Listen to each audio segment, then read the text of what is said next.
नमस्कार। आज हम जरा गौर करने वाले हैं आधुनिक भारत के कुछ सबसे कह सकते हैं चर्चित वित्तीय घोटालों पर। और ये पड़ताल हम उन दस्तावेजों और लेखों के आधार पर कर रहे हैं। ये सिर्फ आप देखिए बैंक स्टेटमेंट या कर्ज के आंकड़ों की कहानियां नहीं है। नहीं। इनमें महत्वाकांक्षा है, धोखा है और हमारे सिस्टम में जो दरारें हैं उनकी झलक मिलती है।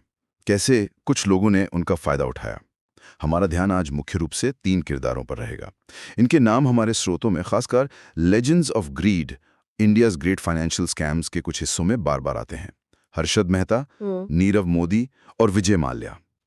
मकसद सिर्फ ये दोहराना नहीं कि क्या हुआ, हमें समझने की कोशिश करेंगे कि ये सब मुमकिन कैसे हुआ, असर क्या पड़ा और ये स्रोत हमें क्या सोचने पर मजबूर करते हैं। तो चलिए शुरू करते हैं। एक दिलचस्प बात जो सामने आती है वो ये कि शायद भारत के आधुनिक इतिहास के हर दशक का अपना एक ऐसा विलेन रहा है, कोई जो बंदूक से नहीं पैसों से खेलता है, और अक्सर वो पैसा आम लोगों का होता है। बिल्कुल।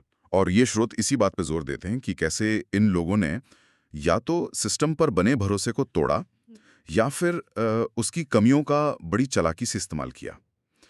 यहाँ समझने वाली बात यह भी है, जैसा कि स्रोत हमें बताते हैं, कि ये सिर्फ कुछ लोगों के लालच की ही कहानी नहीं है। नहीं। ये उस जमाने की जो वित्तीय व्यवस्थाएं थीं, जो नियम थे, उनके लागू होने का तरीका और यहाँ तक कि समाज की अपनी उम्मीदें, सफल होने की परिभाषाएं, उनका भी एक तरह से आईना है। हाँ, ये एंगल तो वाकई सोचने वाला है।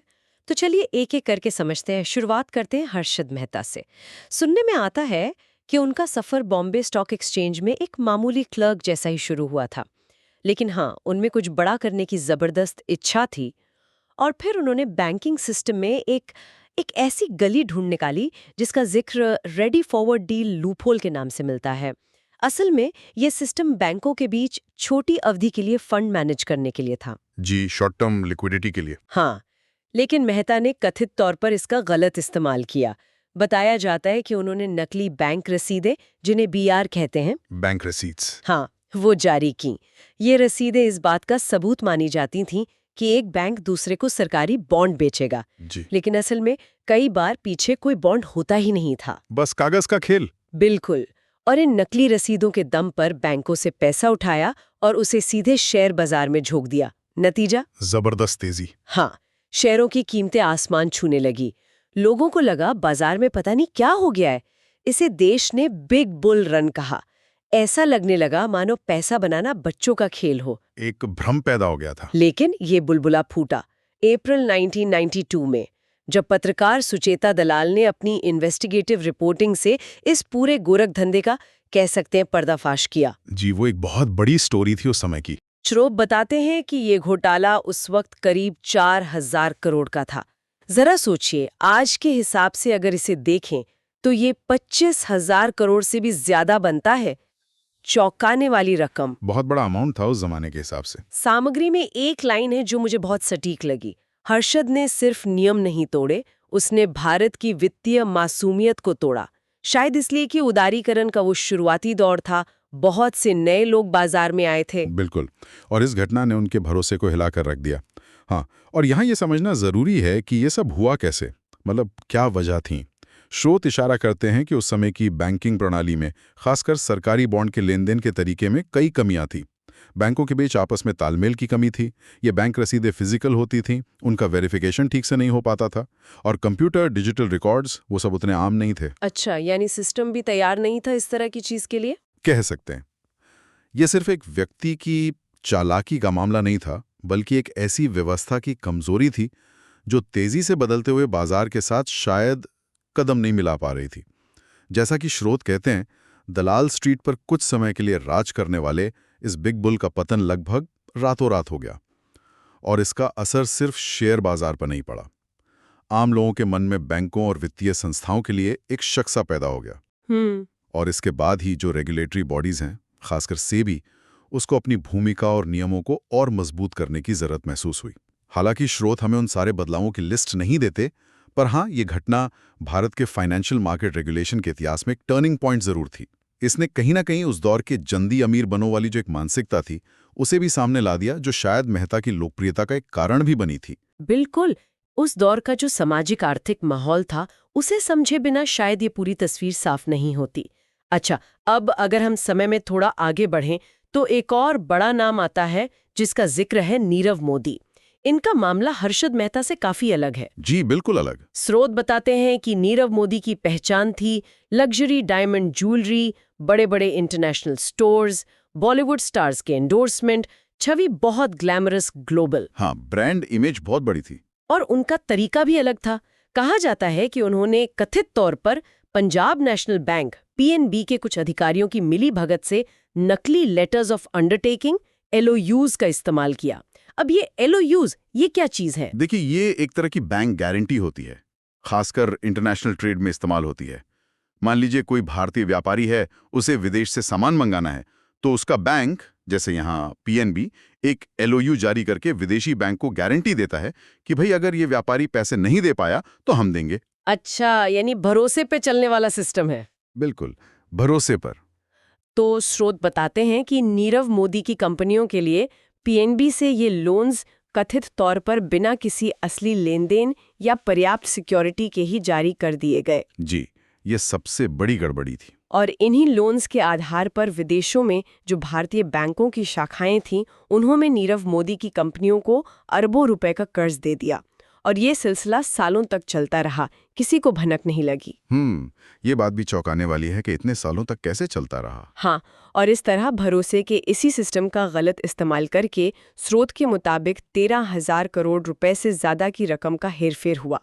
जब 2018 में ये घोटाला सामने आया, तब तक जैसा सुनने में आया, नीरव मोदी भारत छोड़ चुके थे। जी, वो देश से बाहर जा चुके थे। बाद में उनके हांगकांग, लंदन, न्यूयॉर्क ऐसी जगहों पर होने की खबरें आईं। स्रोत में एक लाइन उनके बारे में है, एक आदमी जो चमक बेचता था, पीछे अंधेरा छोड़ गया। ये शायद उनके ब्रांड की वो चमकदार इमेज और धोखाधड़ी के असलियत के बीच का जो विरोधाभास है, उसे दिखाता है। बिल्कुल, और ये मामला कई लेवल्स पर अहम है। पहला तो ये फ्रॉड के इंटरनेशनल नेचर को दिखाता है कि कैसे भारत में बैठे कुछ लोग विदेश में बैंकों की शाखाओं को नुकसान पहुंचा सकते हैं। दूसरा, ये बैंकिंग सिस्टम के जो इंटरनल कंट्रोल्स होते हैं, रिस्क मैनेजमेंट होता है, उनकी गंभीर कमियों को उजागर करता है। खासतौर पर वो SWF मैसेजिंग सिस्टम जिससे ये लोज भेजे जाते थे, और बैंक का जो कोर बैंकिंग सिस्टम CBS था, उनके बीच तालमेल न होना, ये एक बड़ी वजह बताई गई। अच्छा, यानी टेक्नोलॉजी के स्तर पर भी चूक हुई। जी, एक तरह से कह सकते हैं। स्रोत इस बात पर भी रोशनी डालते हैं कि कैसे एक व्यक्ति की प्रतिष्ठा, उसके ब्रांड की चमक, उसका इस्तेमाल इतने बड़े पैमाने पर धोखाधड़ी को मुमकिन बनाने के लिए किया गया। ये सिर्फ पैसों का फ्रॉड नहीं था, यह भरोसे का भी एक तरह से सुनियोजित कत्ल था। पीएनबी जैसे बड़े सरकारी बैंक की साख पर कितना गहरा असर पड़ा। और जैसा आपने कहा, उनके भागने और अलग अलग देशों में नजर आने की बात, ये जो वित्तीय अपराधी होते हैं, उनके प्रत्यर्पण की जो जटिल कानूनी प्रक्रिया है, उसकी चुनौतियों को भी सामने लाता है। सही कहा, प्रत्यर्पण तो एक बहुत बड़ी चुनौती रही है। और इसी कड़ी में अगला नाम आता है विजय माल्या का। स्रोत उनकी छवि एक बहुत ही रंगीन, जिंदगी को एकदम खुलकर जीने वाले अरबपति के तौर पर दिखाते हैं। फॉर्मूला 1 टीम, किंगफिशर एयरलाइंस, शानदार पार्टियां, कैलेंडर गर्ल्स, सब कुछ। उन्हें किंग ऑफ गुड टाइम्स भी कहा जाता था। हाँ, उनकी लाइफस्टाइल हमेशा चर्चा में रहती थी। यहाँ मामला थोड़ा अलग है।